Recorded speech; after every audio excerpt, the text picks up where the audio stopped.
Hello, this is Rick Marshall, interim pastor at Camellia Baptist, with your devotional for this morning. Have you heard the story about when God was missing? Well, it's a funny little story. Let me share it with you this morning. Two young boys in a Christian school had been acting up. They were the kind of little boys you can imagine that just were in trouble all the time, misbehaving. Well, they got sent to the principal's office, and she called one of the boys in and told the other one to sit out there in a chair for a little bit.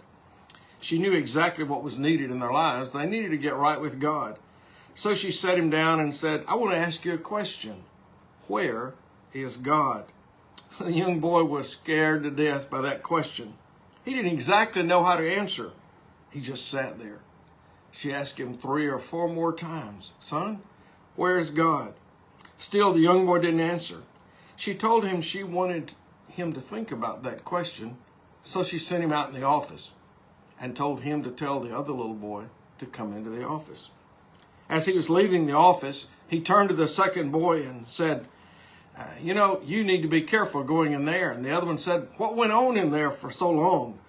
The first boy just shook his head and said, I don't know, man, but somehow, some way, God is missing, and she thinks we had something to do with it.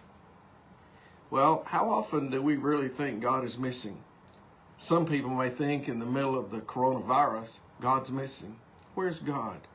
It may be that he has a larger purpose in these days for us than simply having to go through the inconvenience of staying at home a little more often. God may be trying to teach us a lesson. Sometimes, out of guilt or unconfessed sin, we want to blame God for things that are not God's fault. Listen carefully to the psalmist. Be still and know that I am God. Be still today and know that God loves you. He really isn't missing. Jesus said, come unto me, all ye that labor and are heavy laden, and I will give you rest. This is Rick Marshall wishing you a good day, and may God bless you.